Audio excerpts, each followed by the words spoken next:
ഞങ്ങളുടെ പുത്തൻവേഗര പഞ്ചായത്തിലെ വെള്ളമില്ലാണ്ടായിട്ട് 2-3 ആഴ്ച കൂടുതലായിട്ടാണ്. വെള്ളമില്ല എന്ന് പറഞ്ഞു കഴിഞ്ഞാൽ ഒരു തുള്ളി വെള്ളം വന്നില്ല. ഷട്ടർ അറ്റകുറ്റപ്പണിയാണ്, കംപ്ലൈൻ്റ് ആണെന്നൊക്കെ പറഞ്ഞ് നിങ്ങൾ പേപ്പറിലൊക്കെ വായിക്കുന്നുണ്ടാവും. എല്ലാവരും എപ്പോഴും വർഷത്തിൽ 2-3 തവണയൊക്കെ പുത്തൻവേഗര പഞ്ചായത്തിൽ വെള്ളമില്ല, കുടിവെള്ളക്ഷാമം, അറ്റകുറ്റപ്പണിയൊക്കെയാണ് പേപ്പറിൽ. ഇന്നത്തെ പേപ്പറിൽ കണ്ട് ഷട്ടർ അങ്ങനെ തന്നെ ഇടിഞ്ഞു പൊളിഞ്ഞ് വീണേക്കുന്നതാണ്. അതിൻ്റെ അവസ്ഥ കണ്ടവർക്കൊക്കെ മനസ്സിലായിട്ടുണ്ടാവും. അത് ഇരുമ്പിന് തൂക്കി വിൽക്കാൻ പോലും പറ്റാത്ത അവസ്ഥയിലാണ് ഷട്ടർ ഇരിക്കുന്നത്. ഇത്രയും മോശാവസ്ഥയിലായ ആ സാധനം ഇപ്പോഴും അറ്റകുറ്റപ്പണി 2 ആഴ്ച മുന്നേ അറ്റകുറ്റപ്പണി നടത്തിയ ചതുമ.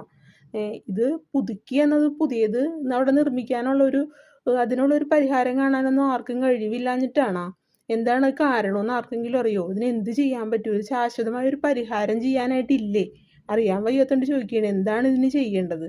ആർക്കെന്ത് ചെയ്യാൻ പറ്റും? ഇവിടെ ഇത്രയും കാലം മാറി മാറി ഇടതും വലതും ഒക്കെ ഭരിച്ചിട്ട് ഇവർക്ക് ആർക്കും ഇതിനു വേണ്ടി ഒന്നും ചെയ്യാൻ പറ്റിയില്ലെങ്കിൽ പിന്നെ ഇവരിപ്പോഴും വോട്ടും ചോദിച്ചുകൊണ്ട് വരേണ്ട കാര്യം എന്താണ്? പിന്നെ ഈ നാട്ടിലെ ആൾക്കാർ ഒരുപാട് പ്രശ്നം ഉണ്ടാക്കാതെ എന്താണെന്ന് വെച്ച് കഴിഞ്ഞിട്ടുണ്ടെങ്കിൽ, അത്യാവശ്യം കുടിവെള്ളം പല വീടുകളിലും നല്ല വെള്ളം കിട്ടുന്ന സ്ഥലമാണ് പുത്തൻവേലിക്കര. കുന്നേരിയകളിലൊക്കെ നല്ല വെള്ളം ഉള്ളത് കൊണ്ട് തന്നെ പലരും നമുക്ക് കുടിക്കാൻ വെള്ളം അത്യാവശ്യമുള്ള അതിപ്പോൾ ആരെങ്കിലും പൈപ്പിൽ വന്നില്ല എന്ന് വെച്ചിട്ട് നമുക്ക് കുടിക്കാതിരിക്കാൻ പറ്റില്ല. അതുകൊണ്ട് കിട്ടണോടത്തുനിന്ന് അന്വേഷിച്ച് പോയി അത് എടുത്തുകൊണ്ടും വരുവാണ് എല്ലാവരും മിക്കവരും ചെയ്യുക. അതിനും കിട്ടാത്ത ആൾക്കാരുണ്ട്.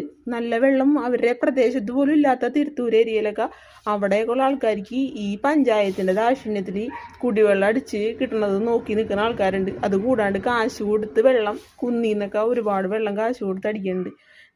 അതുമൊക്കെ നോക്കി നിൽക്കുന്ന ആൾക്കാരും ഉണ്ട്. ഞങ്ങളുടെ ഏരിയയിൽ എന്നൊക്കെ പറഞ്ഞു കഴിഞ്ഞാൽ ഞങ്ങൾ അടുത്തുള്ള വീടുകളിൽ പുക്കം ഏരിയയിലുള്ള വീട്ടിൽ നിന്നൊക്കെയാണ് ആൾക്കാർ പോയി കുടിക്കാൻ വെള്ളം എടുത്തിട്ട് വരുന്നത്. പള്ളിയിൽ നിന്ന് അങ്ങനെയൊക്കെയാണ് പോയി എടുത്തിട്ട് വരുന്നത്.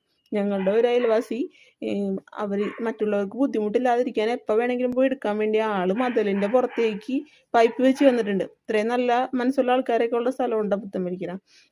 അപ്പം അതുകൊണ്ട് ഞങ്ങൾക്കൊന്നും കുഴപ്പമില്ല. ഒരുപാട് പേര് അവിടെ പോയി പബ്ലിക് ടാപ്പിൽ നിന്ന് വെള്ളം എടുക്കണ പോലെയാണ് അവിടെ പോയി എല്ലാവരും വെള്ളം എടുത്തിട്ട് പോകുന്നത്. ഇവിടെ നിന്നാണ് ഞങ്ങളൊക്കെ ഇപ്പോൾ കുടിക്കാൻ വെള്ളം എടുത്തുകൊണ്ടിരിക്കുന്നത്.